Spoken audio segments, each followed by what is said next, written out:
What is the status of your request for looking into alternative power suppliers for the city? We have met with Nevada Power, we have met with a few others.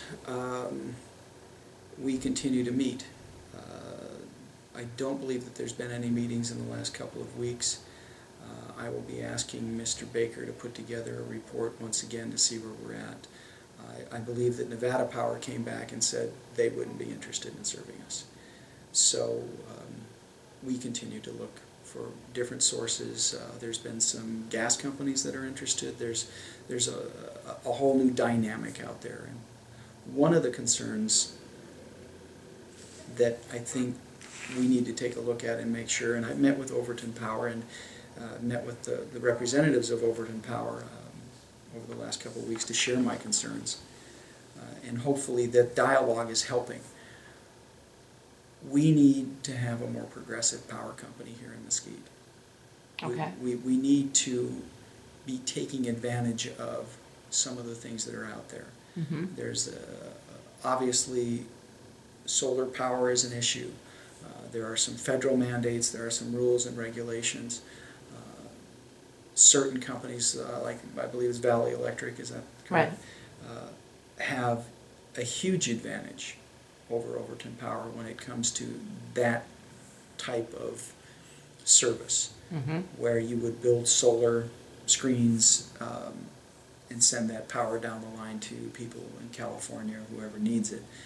Valley Electric obviously has a huge advantage over a lot of power companies when it comes to that.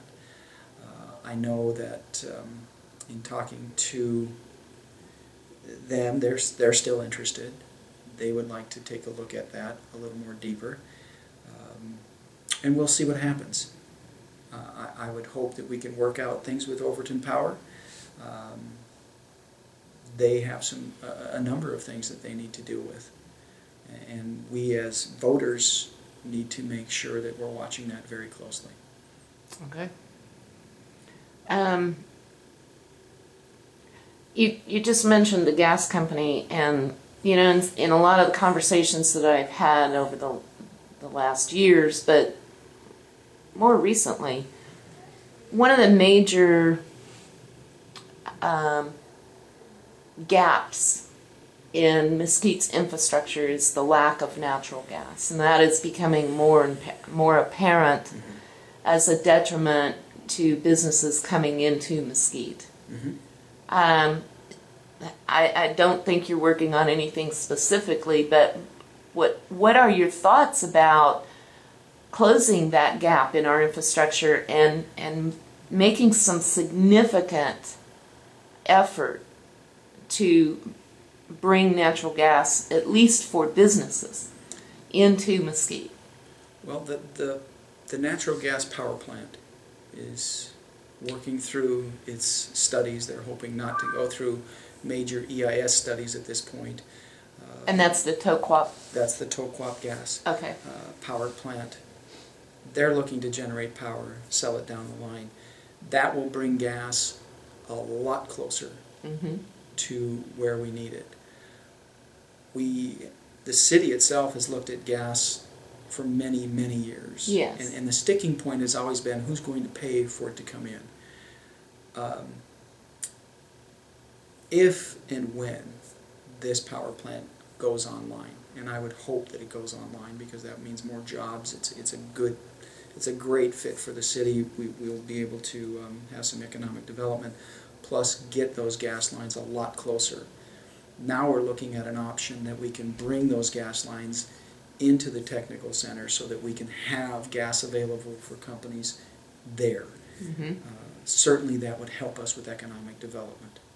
So it's one of those options we have to work through as we find more and more viability for that project. We are talking to the federal people to let them know to, do what you can to make sure we get this thing on and okay. moving. So that's really the best option we have for gas right now coming into the community. There's some other companies that have come to us and said, hey, we'd be interested, but we don't have gas here. So, and it's a major problem. and we need to find a way to solve that. And I think the best option we have right now is that gas-powered electrical plant. Okay. That should be able to bring that line a lot closer to us. Do you know when that construction is supposed to start? I don't. Top of your head, I don't. You know, really. they've said, you know, when he talked to us, it was 18 months, but as they go through the federal process for studies and wildlife and making sure that we take care of all of those things, that can set you back a long ways. Okay. So we're hoping that those things are smooth and moving forward. We'll have another report, I'm sure, within the next couple of months, and I can certainly report on that. But as of right now, we are waiting to see what the federal government wants to do, the BLM wants to do with regards to the studies that need to take place, the EIS, and whatever impact they're going to have out there. Okay.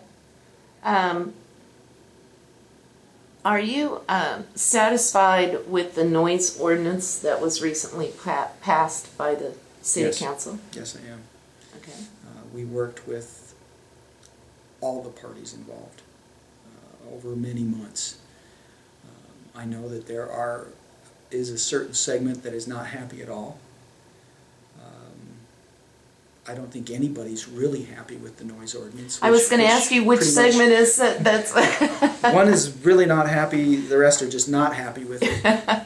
But we needed to have an ordinance that was, number one, enforceable. Number two, we needed to look at what is the best way for us to approach this and find that middle ground. At this point, this is the best way to find that middle ground.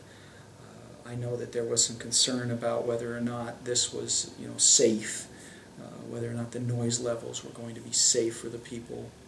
And if you look at all the studies, we are well within all the guidelines for safety when it comes to the EPA and all of those things. The interesting part is the EPA has published some guidelines that they flat out come out and say these are not regulatory, these are guidelines. Mm-hmm.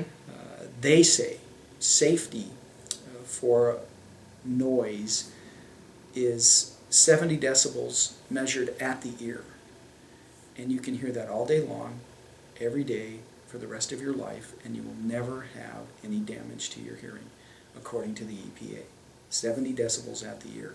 Mm-hmm. We are talking 75 and 65 from the property line. I don't know what kind of insulation they have in their homes, so obviously that's going to cut as they go inside the homes. One of the things that I was very happy to see was when all of this started to take place, I received a phone call, the first one they had, with a complaint regarding the language that was being used. Yes. And they were right. Yeah. You don't do that. You don't use that type of language, and I met with...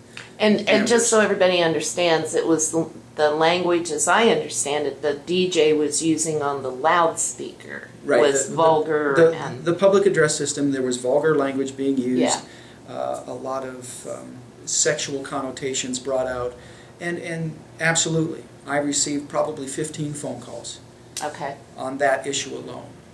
Within 2 to 3 days, I had the management of Casablanca sitting over in that office. Uh-huh. And we discussed in very frank terms that they will not use that type of language on any public address system. Okay.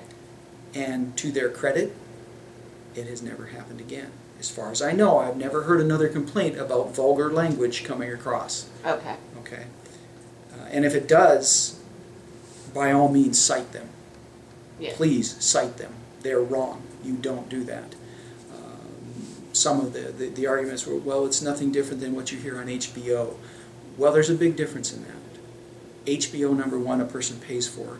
I can walk into the room and turn it off. Yeah, that's what I was just going to say. A PA system, it's ringing a bell. Once you ring a bell, you can't unring it. It's out there. It's already done. So, and that's why there has to be a higher level there. If they're going to, if DJs are going to use that kind of language, they have to understand that there's going to be